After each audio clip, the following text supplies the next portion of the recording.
Businesses come in all shapes and sizes. Maybe you're a small business expanding into a new space, a mid-sized company planning for the future, or a large operation investing in the latest equipment. Whatever your needs, Atlantic Union Bank is here, providing easy access to knowledgeable bankers with local market insights and the right digital tools to keep your business moving forward. Because you deserve a relationship manager who cares. Call, visit us online, or stop by a branch today. Atlantic Union Bank. Any way you bank. Do Crohn's disease symptoms keep coming back? Tremfya guselkumab may help. At 12 weeks, rapid symptom remission was achieved in most patients taking Tremfya, and some experienced visible improvement of their intestinal lining at 12 weeks and 1 year. Individual results may vary. Tremfya is a prescription medicine used to treat adults with moderately to severely active Crohn's disease. Serious allergic reactions and increased risk of infections and liver problems may occur. Before treatment, your doctor should check you for infections and TB. Tell your doctor if you have an infection, flu-like symptoms, or if you need a vaccine. Explore what's possible and ask your doctor about Tremfya today. Call 1-800-526-7736 to learn more or visit tremfyaradio.com. I get those goosebumps every time. In the Champions League quarterfinals on Paramount Plus. It's do or die, kill or be killed. Every decisive moment gives you goosebumps. Arsenal have been ruthless. I get those goosebumps every time. It's now or never. Survive and advance in the ultimate club soccer competition. Real Madrid are through to the quarterfinals. I get those goosebumps every The time. UEFA Champions League quarterfinals. Stream every match live exclusively on Paramount Plus.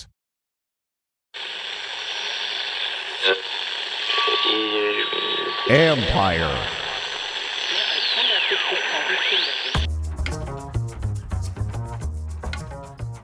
Hey babies, hey babies, hey babies. Hi everyone, happy Wednesday everyone. How's everybody doing today? What's up, Callow? How are you? What's going on? Less sore today. I'll take very that. good. Take that as a win today. Yeah, you are just a few days removed from marathon number 2 over the last, 7-8 months, something like that? Funny, I had to look into it. I ran Marine Corps October 27th. This one was April 27th. It was exactly 6 months to the day of the last one. So yeah, so 2 and 6 months.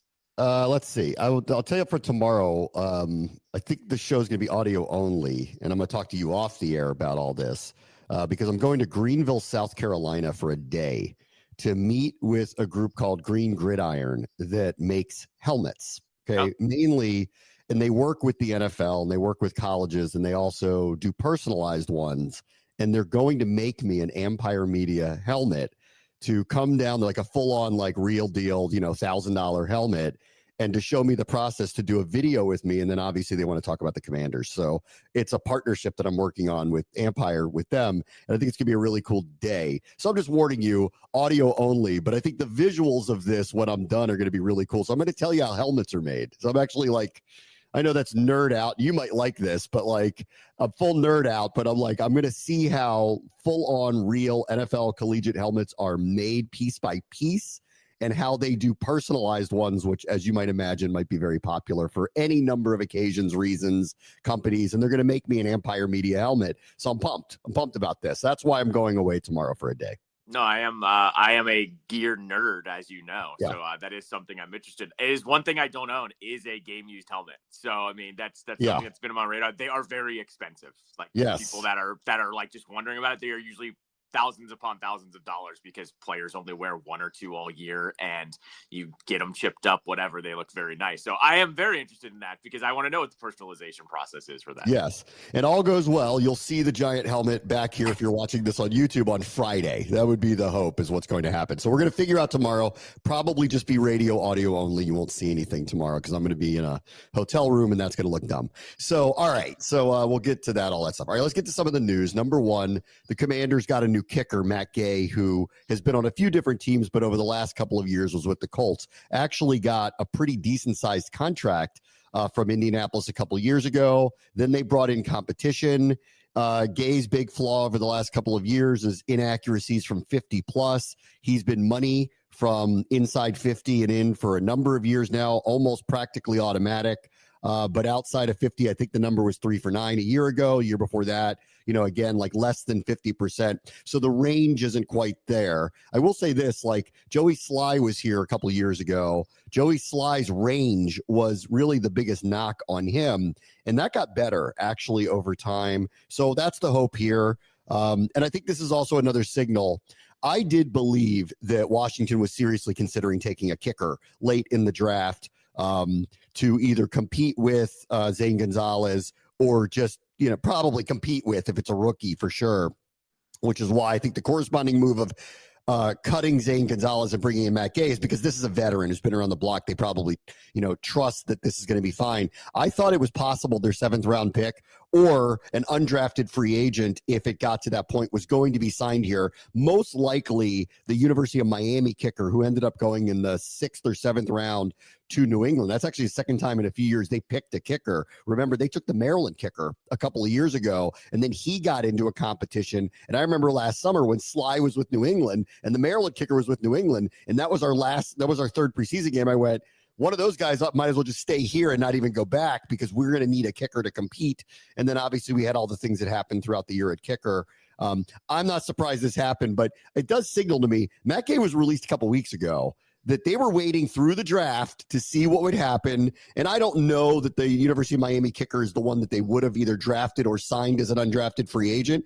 But it seems to be that way because he was selected. I know that there was some reported interest in him. And then once he went to New England, now the Commanders had to think about what do they want to do. And they gave some real guaranteed money to Matt Gay. So he's the new kicker here.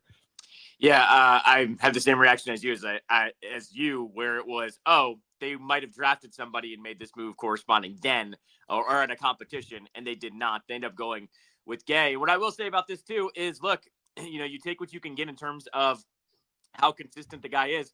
If it's within 50, it seems like the guy's pretty money. And you know what? You take that, especially off of, even one of the biggest wins of the season last year, beating Tampa Bay.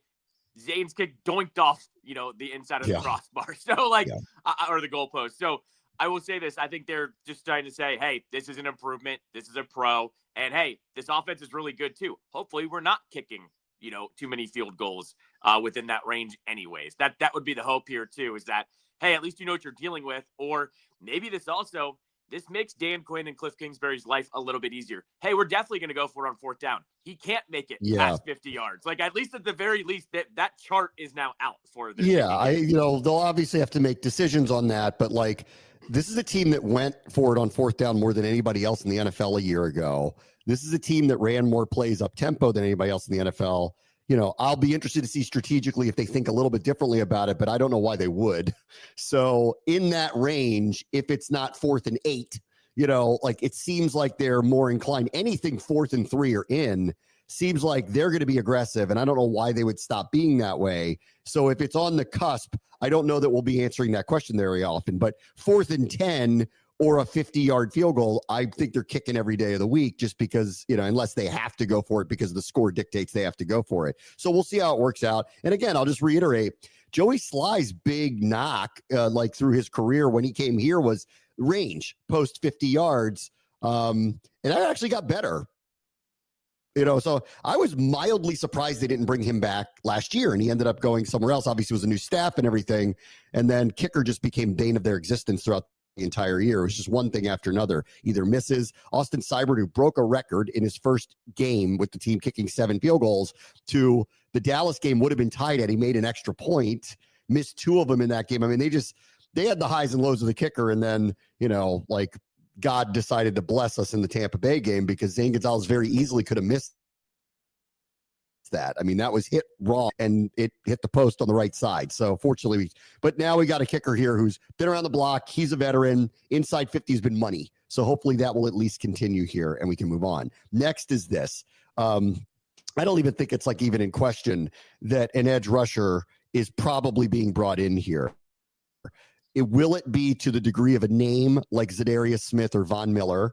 Will it be maybe a name, that's not as high profile as those two? That may come down to money. I mean, if I'm Von Miller or I'm Zadarius Smith, I'm not taking some minor baseline deal with a lot of incentives attached to it, which is probably why they haven't signed with anybody.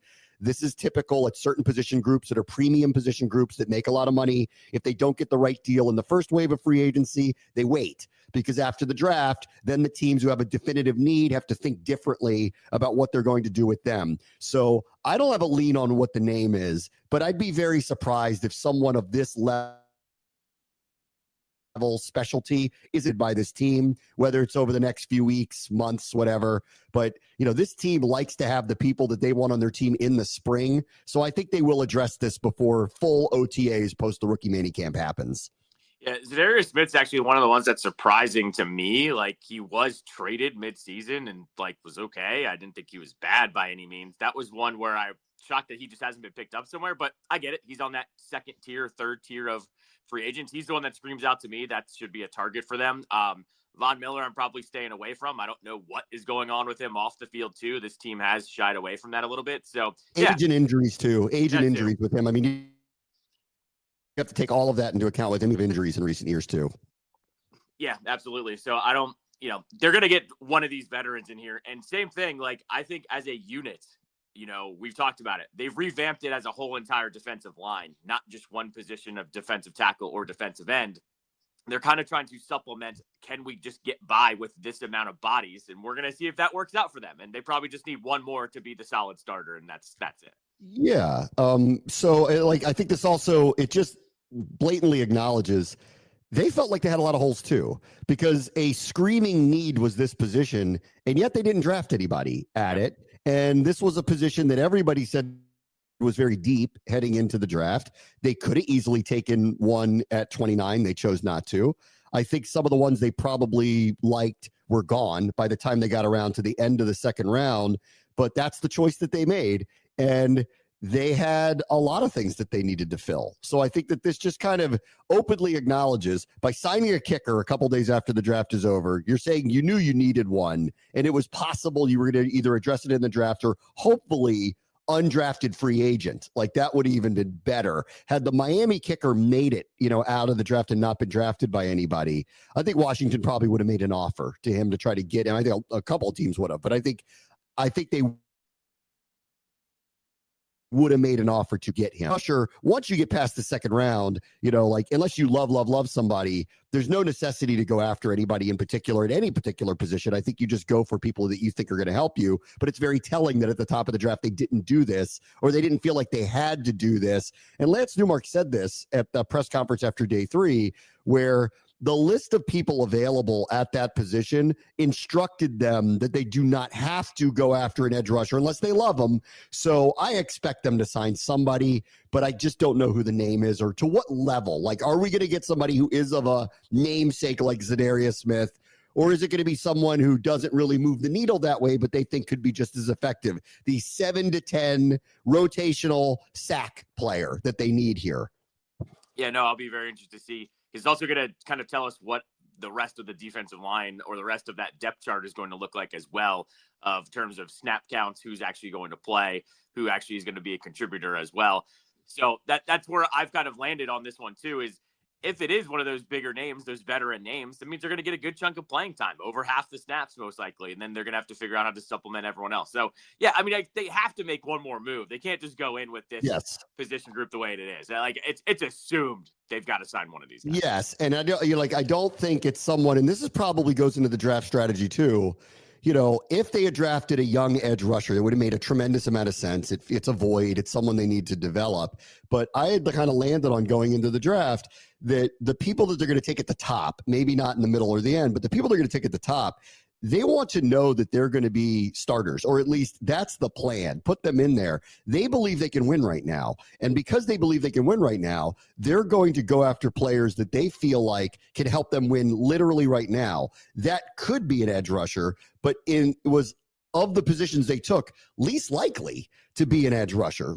Them taking an offensive lineman made a lot of sense. It's going to be someone who's probably, hopefully, going to be a starter, whether it was interior or exterior, and they took a tackle. Picking a corner, you could make a case they didn't definitively need it, but taking a specific outside corner, they do. The other 3 starters, headlined by Sanders still, really are people they would prefer to play on the inside. They can play on the outside, but would prefer that. Best case scenario, Amos is ahead of the curve. He's an outside starter with Lattimore. Sanders still moves to the inside, and you've got rotational pieces with Jones and Igbenogany, Jones to the outside or inside if necessary. That's if all goes well. Or Jones starts and Amos is his primary backup on the outside.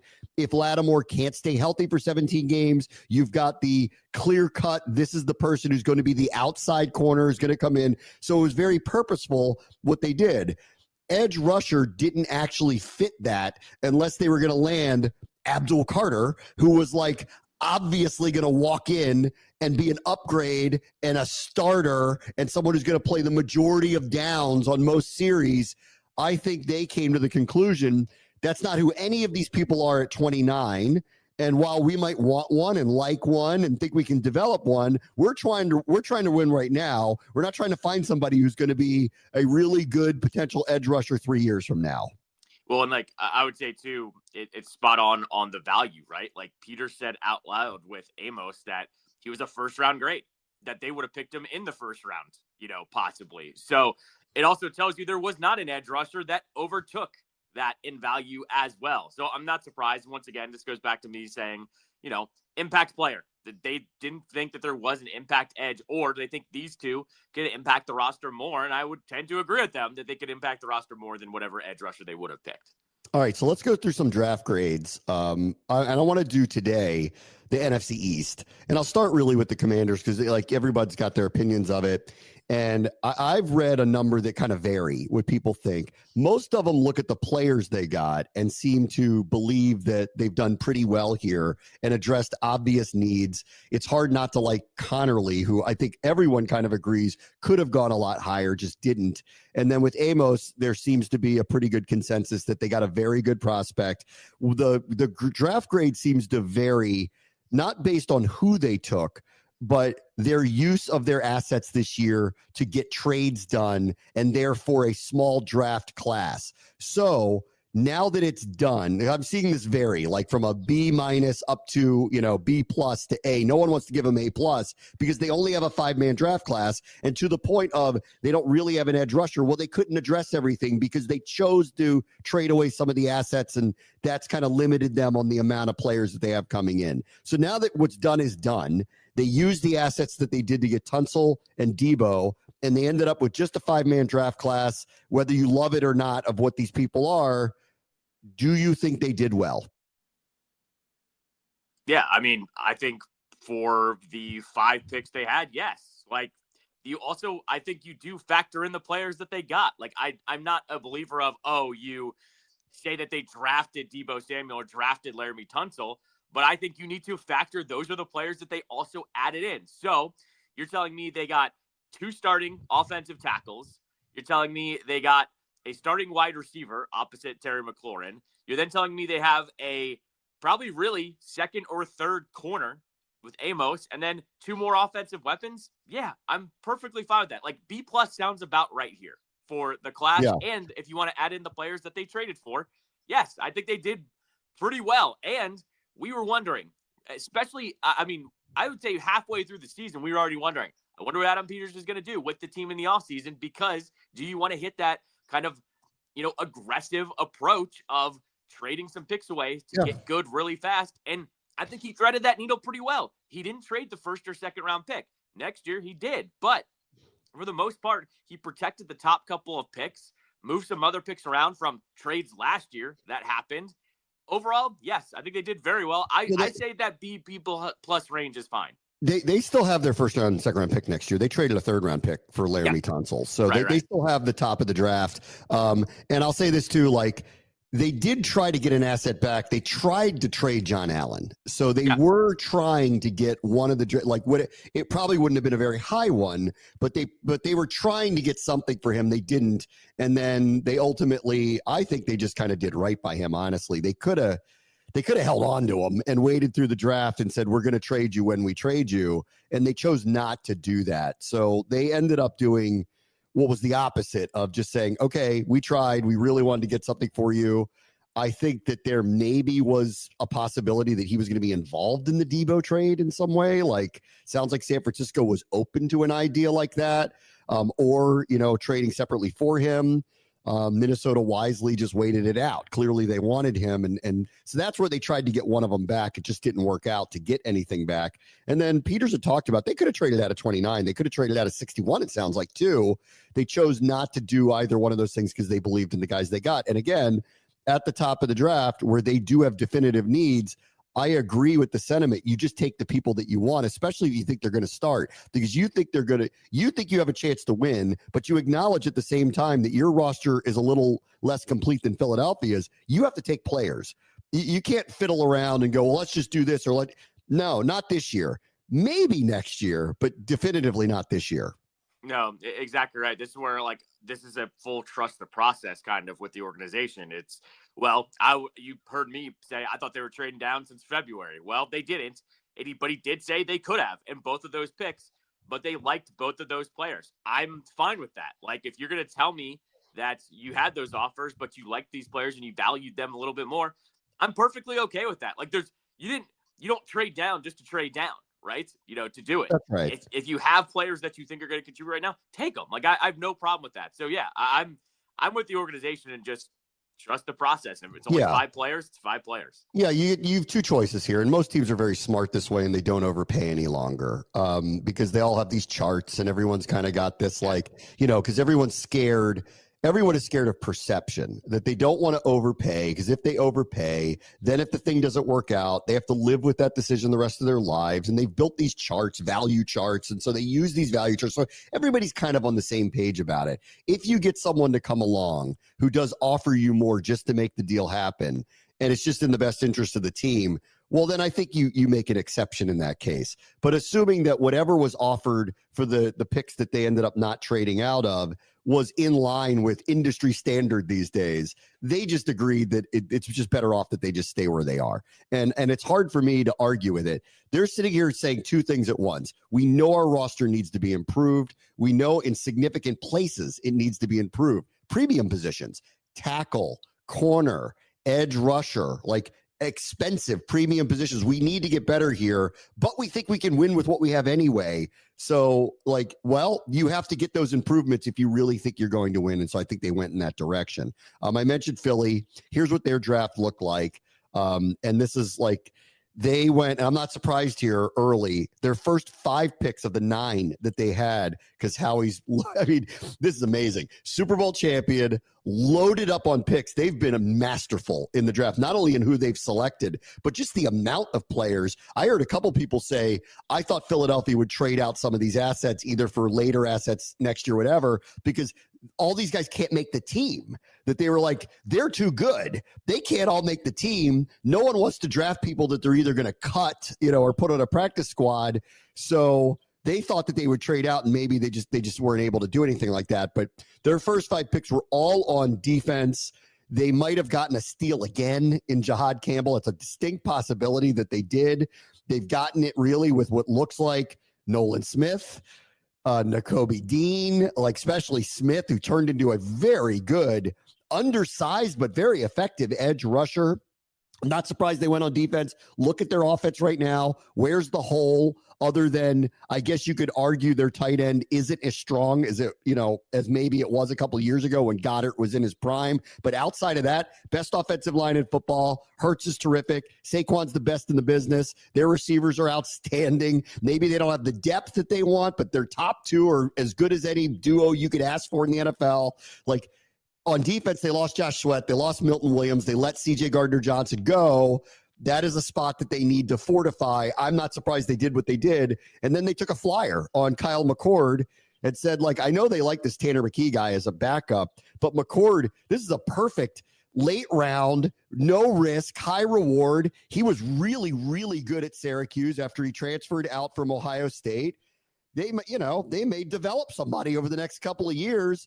And if that happens, and again, it's a total flyer, but if one of those things types of happens, then it gives you options when Hurts either gets too injured, a little bit older, they don't want to pay him anymore. So I think their draft was spot on, honestly.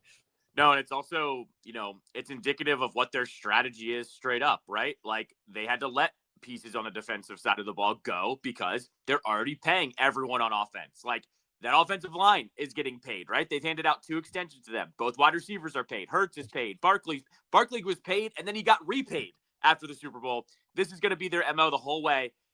Basically draft and replace on defense because the offense is already set. So yeah, A+ for them. I mean, it's because they're in such a good position that they are allowed to go ahead and take 5 defensive players to start things off. The Cowboys draft, I think it's very actually similar to Washington's at the top, where there were just very specific needs that were addressed, and they got, arguably, at the interior offensive line position, maybe best on the board. They believe that because they took, Tyler Booker and they took him above any other interior offensive lineman. So they believe that they got the best at the position. This is someone I think I was talking about last week before the draft. And I said, if that guy's available at 29, I think you're running to the podium. I mean, he's a plug-in left guard starter for you. And obviously he wasn't. He was taken much higher. Then in the second round, they went and got an edge. Remember, Dorrance Armstrong's here now. DeMarcus Lawrence is now in Seattle. Like, it is a clear need. All of a sudden, it's a need for them opposite of Micah Parsons, who I assume they're going to pay. They got the BC guy. He was very highly rated. He was someone that a lot of people believed was going to go in the first round. He was someone that was listed in mock drafts for Washington for a number of months late if he were to get there. So they get that. Then they go corner. They need corner. Again, Trayvon Diggs keeps getting injured. The opposite side became a huge liability, especially for them late in the season. They've seen some attrition of people that they've lost. So I actually think the Cowboys draft is a lot like Washington's, that they addressed distinct, utter needs and got guys that might start immediately for them. So I actually think they're kind of akin to one another. So I will say, like, solid draft for them, but it was really funny that once again Jerry was like, oh, we're gonna do something big, and they didn't, but they still had a solid draft. I didn't understand why he had to say that. Like, I don't even know what he was referring to, actually. Like what, trade what, actually? I don't know. Like, my gut was saying, oh, they might trade up to get Genty, because that's just a Cowboys move, right? Okay.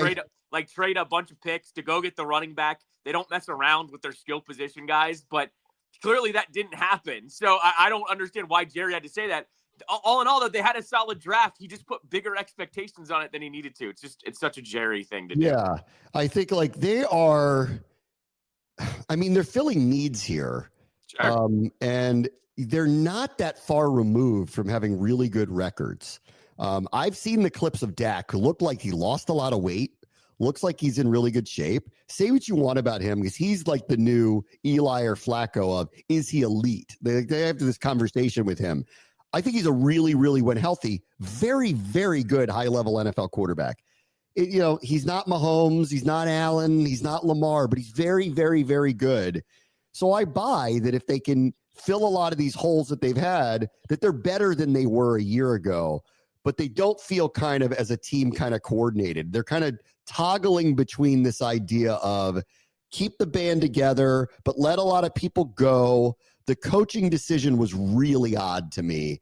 And that kind of the whole thing feels a little bit off, but I do like what they did in the draft. I think they addressed things they definitively needed. No, I agree. It was not flashy, but it was good enough, is what I would say. Last one's the Giants. They're hoping they just made a franchise shift. They were in the funniest position of all time, which is, do you just take Abdul Carter, who is clearly and not even close the best player on the board and might be the best defensive player on the board? And why wouldn't you take someone like that? And you're the one team in the NFL that doesn't need this position. I think this means Kayvon Thibodeau's days are numbered there. And honestly, if I were him in his representation, I would probably want to trade, like sooner rather than later. Carter's going to walk in. Of course, he's going to be a starter. You've already paid Burns, and Burns has been way more consistently effective than Thibodeau has been in his career, which is why he got paid the way he got paid. I mean, if I'm Thibodeau, the agents are probably knocking on the door going, what's my future here? Then they trade back in for Jackson Dart. This is, to me, was the second best quarterback in the draft. So I'm not surprised someone went in the end of the first round and got him. I'm not surprised at all. I actually thought it was possible that New Orleans would have selected him earlier, or Pittsburgh would have selected him earlier. They chose not to. And so they get him. this is an odd mix. I'd be concerned if I'm him. They already have Russ and Jameis. Obviously, the plan is to start Russ this year. It means Dart's working underneath of that with a staff that is very much on the hot seat. And is the offense that was run under Daniel Jones going to be changed so dramatically this year to fit him as opposed to fit Russ? It just feels all off. But I know that they're trying to sell themselves. We do have our quarterback in the future, franchise quarterback. There's a lot of, cool karma with them, with Ole Miss and Eli and all that stuff. And they believe they got the best player in the draft, at least on the defensive side of the ball, and arguably the best player overall selected. So, they're probably sitting there going, we can tell ourselves we think we just had a franchise-changing thing. We got a quarterback. We got an all-star, all-pro caliber defensive end. What's wrong with that? No, I mean, look, this is a little bit like, remember the Texans did it a couple years ago with Stroud and Anderson, and they traded back up to get basically brand new offensive and defensive captains. I don't mind going with the shift, but I'll say, though, I don't think this was the quarterback class to do it with. I've said it a million times. When you don't have the kind of franchise-changing guys up top, I'm not willing to roll the dice anymore on some of these guys that you have to trade in to the end of the first round. Dart, I just don't see it either. Like, I don't know. I think he earned his way into a first-round grade, second-round grade, and then other teams just said, well, if we need a quarterback, that's the next one we get. And the Giants decided to be that team.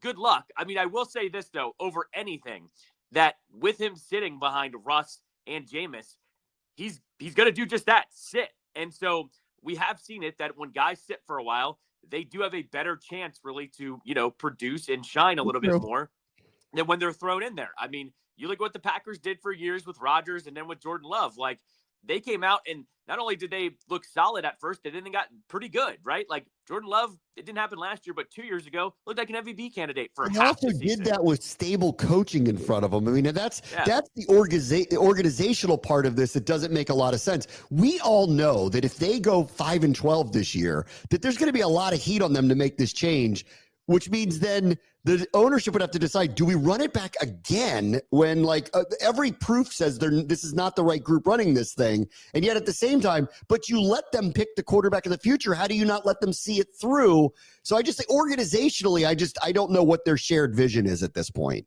No, I would agree 100% on that one. And the other part about this too is, let's say the Giants are bad and let's say they do, have a 2-6 record 8 games in.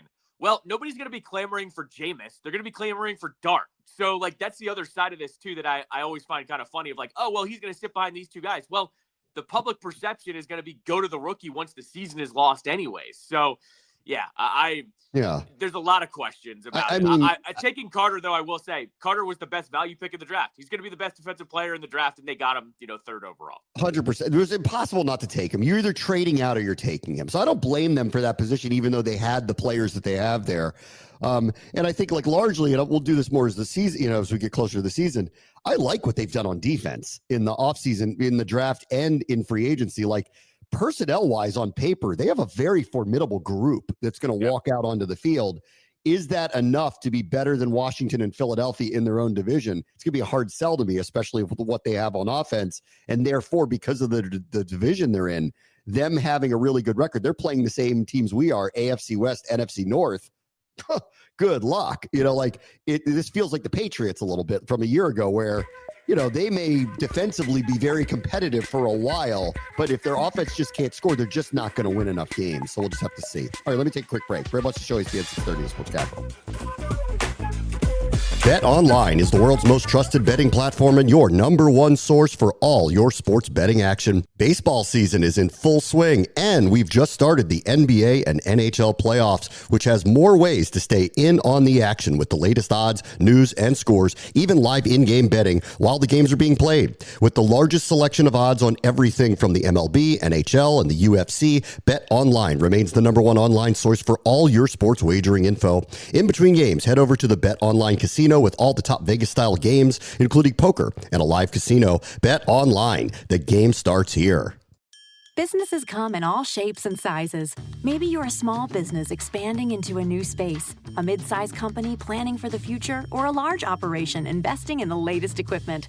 Whatever your needs, Atlantic Union Bank is here, providing easy access to knowledgeable bankers with local market insights and the right digital tools to keep your business moving forward. Because you deserve a relationship manager who cares. Call, visit us online, or stop by a branch today. Atlantic Union Bank. Any way you bank. I get those goosebumps every time. In the Champions League quarterfinals on Paramount Plus. It's do or die, kill or be killed. Every decisive moment gives you goosebumps. Arsenal have been ruthless. I get those goosebumps every time. It's now or never. Survive and advance in the ultimate club soccer competition. Real Madrid are through to the quarterfinals. I get those goosebumps every The time. UEFA Champions League quarterfinals. Stream every match live exclusively on Paramount Plus.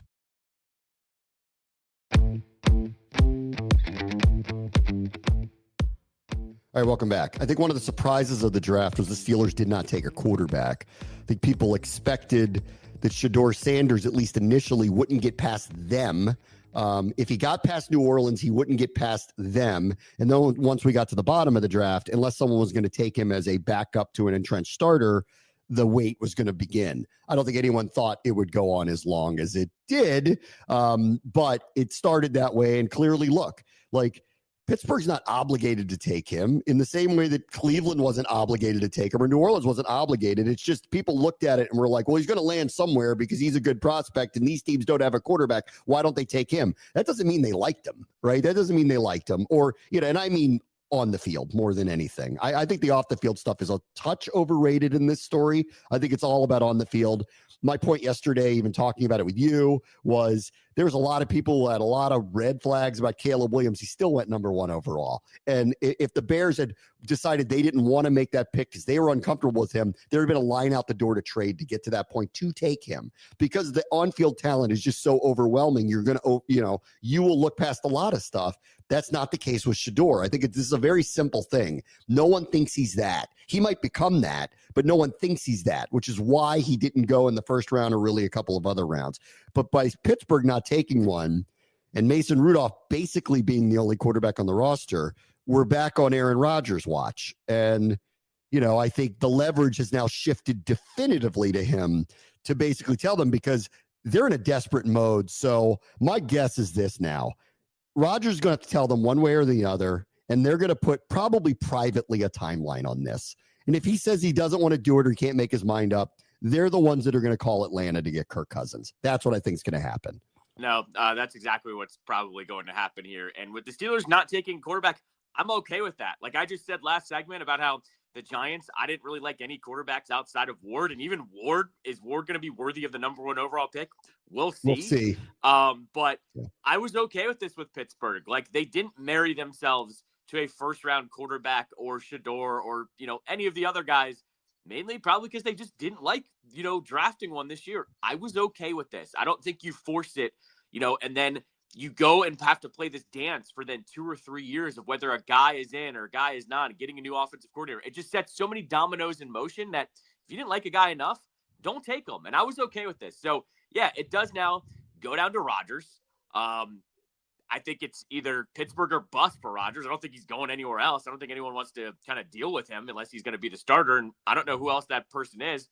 And yeah, with Cousins, I think we kind of expected maybe some kind of rumblings during the draft of somebody making a move for him. That didn't happen. And Cousins, I don't know if you read this. I think this was last week. He pulled the old, you got to deal with me. He showed up to the workouts. And you and I know Kirk knows how to negotiate better than anyone else. And so that's him going, I'm not going to cause any problems. I'm going to get my workout bonuses. I'm going to knock all of this out. This is your problem, not really my problem. You have to address it. And that's Kirk's the master of all of that. So he is. I would not be surprised if Pittsburgh does make the move. Yes. He's been in uncomfortable negotiating positions his entire career. He's come out on the other side smelling like roses every single time. And he will here too. He's got the leverage. He's the one that has a guaranteed contract, right? Yep. So he's the one that tells them, you're going to have to figure this out with me. And he also genuinely is, I will show up to work. Yeah, I'm not going to cause a problem. You're not going to hear anything publicly from me. That's it. Yeah. The other thing, and I talked a lot about Shedeur yesterday, but the Browns, who I lauded on Friday and said, I actually like what they did, trading out, let Jacksonville have Travis Hunter, You don't really have a quarterback at this point. Get the extra assets. I think Hunter is going to be a very, very good NFL player, but I'm not sure that he's Malik Neighbors on offense or Pat Surtain on defense. So in that case, I think they did the right thing. And I actually felt like they were continually doing the right thing. Load up on some picks. You really got to eat it type of year or two with the Deshaun Watson contract to try to figure out how to get out of that, move on next year with only 1 year left. I think they're going to figure out a way to get out of it so that it limits the cap hit and lets them officially move on, but they're stuck here. Then they go and do this. And they go and draft 2 quarterbacks. And that's, to me, where it makes no sense. If you're going to take one of them, okay, but to take both of them sets them both up in some kind of UFC ring match between the two of them, where one, likely Shador, wins out and becomes the backup to Joe Flacco or Kenny Pickett. I don't like this. And if I'm Kevin Stefanski, I'm looking sideways at my front office going, why did you put me in a position like this where, especially if Shador wins this first battle and he gets to go up the ladder and move on to whatever the next cage match is that they're putting there for all of their quarterbacks, you're going to have people climbing up at me, constantly asking me about this, that, or the other thing with Shador. And honestly, I don't like that setup at all. And so I don't understand why. If they just took Shador, I get it. Taking both of them, to me, has set up some kind of undercard quarterback battle royale that I think is not wise at all. I mean, I'm all right with this. They don't have a quarterback outside of, they don't have a quarterback. I'll just end it at that. Watson should be washed. He shouldn't play again. He might play next year, whatever. Flacco's the veteran. Screw it. Take 2 of them. I mean, if you don't have one, you might as well try to find one and take 2. I don't know. Is it the most sound? 2 draft picks on one position that they know both of them or either won't be the future of the team. So I don't know which draft pick they wasted, but they wasted one of them here. And I've made the argument that they should probably just tank for next year period anyway. So why not see if one of those quarterbacks works out? They're both going to play, right? There's no way one of them is going to play the entire time or Flacco's going to play the entire time. I don't know. No matter what, it's a you-know-what sandwich. So I'm just saying at this, maybe take 2, just see if one works out. Maybe you get lucky. Yeah. One other quick thing is it's getting too far away from the news cycle not to say something about it. I did see the clips from the Belichick interview. Oh, my. That he was on CBS Sunday Morning, okay, which is a magazine show, is not hard-hitting, okay? They do nice stories about people. This isn't 60 Minutes, okay? This is CBS Sunday Morning. Charles Osgood, a magazine show, sunny skies, calm music. You're going to be just entertained here. And it went completely sideways because his 20-something-year-old girlfriend was there the whole time and pulling full Yoko Ono and even interrupting the interview and at times saying, we're not going to talk about certain things. And listen, I don't know how many times she did this, but there is a part of me that goes, she must have done it enough that they felt it necessary to show this because they didn't have to show that. They could have ignored it and just in editing ignored that it happened and not mentioned that it happened. But because I think it happened so many times, I think they felt like that they just had to do something like this. And now I don't know what's up. It's who's in charge here? And it just it might be nothing short of she wants to keep their relationship private. It could just be as simple as that. And I don't blame her, if that's what the case is. But it doesn't look that way. And it looks like arguably the greatest coach in the history of the sport is being controlled by his 20-something-year-old girlfriend. It just, as far as the old optics bad look goes, this one is up there, really up there. Well, and here's the other thing too. Let's just, I'm not gonna feed into the internet rumors of how they met because that's running wild these days. But and I don't care. I honestly don't care. But here's the thing. Between you and me, when we've talked about sports over the years many times, we always like to talk about the PR aspect of it, okay? So let me just take a step back here. On social media, it was known that they met on a plane. She was studying for like her philosophy degree or something, and she had a book, and Bill signed the book. That has always been the story of how they met. Yet when they're in this magazine show, he asks, how did you guys meet? And she goes, we're not going to go there. Well, wait a minute. You've already established on other platforms how you met, yet now you don't want to talk about it. Now I have questions. Like, this is PR 101. If she was a real, like, person that could understand the game a little bit, you would have talked about that going into it a little bit. So you and I know how this works. When you are not telling the truth, you flub up a couple of times here. This is where I have questions on. So you guys didn't meet on that plane, or sure, but no matter what, all of a sudden you guys aren't on the same page, that you don't trust him to say how you guys met. That's where it's weird. I will say this though. Okay. This particular show, it's a magazine show, 100% pitched them. We're doing a football story here about you going to North Carolina, legendary NFL coach going to North Carolina, how that transition is going. They're not doing a story based on his relationship, or they weren't pitched that way. It's why he's sitting there. If they called him and said, we want to do a story about your relationship, they would say no. But if they say, we want to do a football story about your transition from the NFL to North Carolina and how that's going to go this year, he might say yes, and he did. When the interview turns to this about the relationship, that's basically they're saying, we didn't agree to do that. So in their defense, I think like, they don't want to feel like the story isn't what it was pitched to them about. So I'll hear them out on that part. But you would know, as someone that's interviewed a million people over the years, sometimes the interview takes you in a different direction. If she kept interrupting a million times and started to make it about themselves, you pivot to that because apparently she wanted to be involved. You know what I mean? Her sitting in the room made it worse. Like, interview with this guy, he doesn't answer any question he doesn't really want to answer. Had he just been in there alone and he asked about the relationship, he'd be like, I'm not talking about that. Right. End of story. Never would have made the story. Yeah.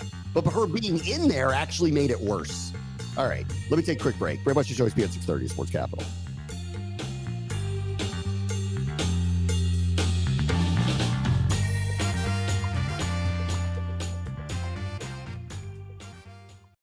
Businesses come in all shapes and sizes. Maybe you're a small business expanding into a new space, a mid-sized company planning for the future, or a large operation investing in the latest equipment.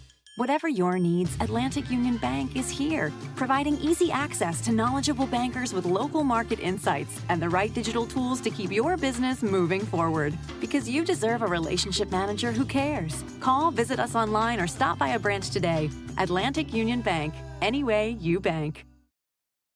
I get those goosebumps every time. In the Champions League quarterfinals on Paramount Plus. It's do or die, kill or be killed. Every decisive moment gives you goosebumps. Arsenal have been ruthless. I get those goosebumps every time. It's now or never. Survive and advance in the ultimate club soccer competition. Real Madrid are through to the quarterfinals. I get those goosebumps every The time. UEFA Champions League quarterfinals. Stream every match live exclusively on Paramount Plus.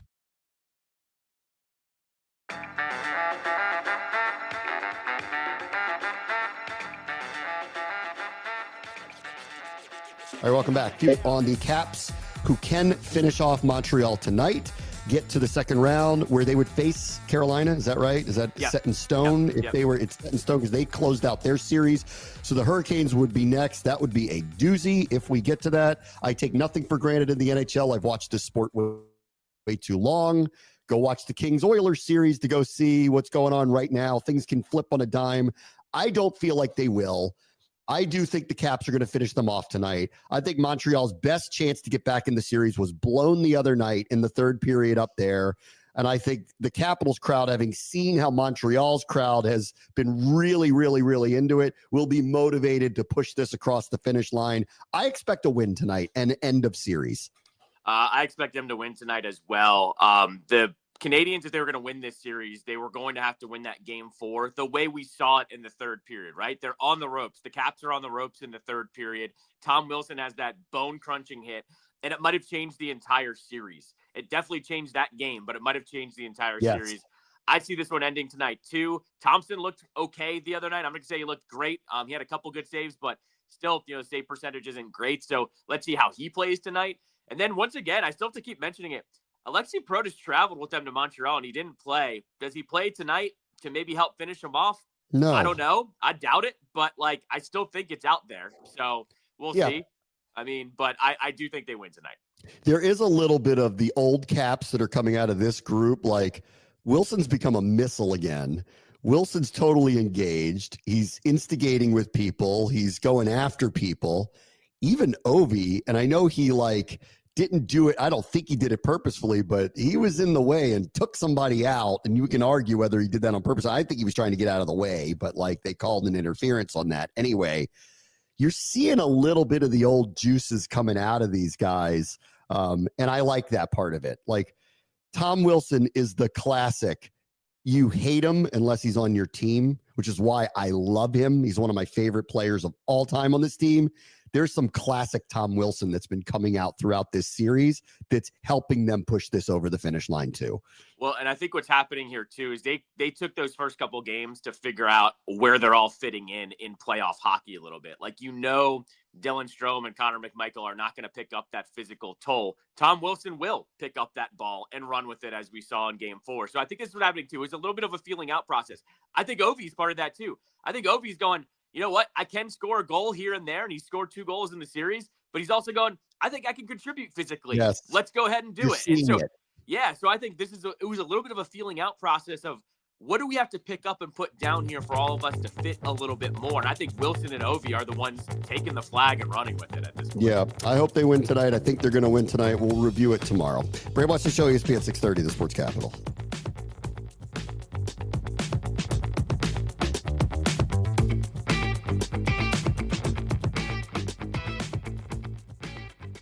Six months from now, you could be running a 5K, booking that dream trip, or seeing thicker, fuller hair every time you look in the mirror. Through Hers, you can get dermatologist-trusted, clinically proven prescriptions with ingredients that go beyond what over-the-counter products offer. Whether you prefer oral or topical treatments, Hers has you covered. Getting started is simple. Just fill out an intake form online, and a licensed provider will recommend a customized plan just for you. The best part? Everything is 100% online. If prescribed, your treatment ships right to your door. No pharmacy trips, no waiting rooms, and no insurance headaches. Plus, treatments start at just $35 a month. Start your initial free online visit today at forhers.com/listen. That's FORHERS.com/listen. Compounded products are not FDA approved or verified for safety, effectiveness, or quality. Prescription required. Price varies based on product and subscription plan. See website for full details, restrictions, and important safety information.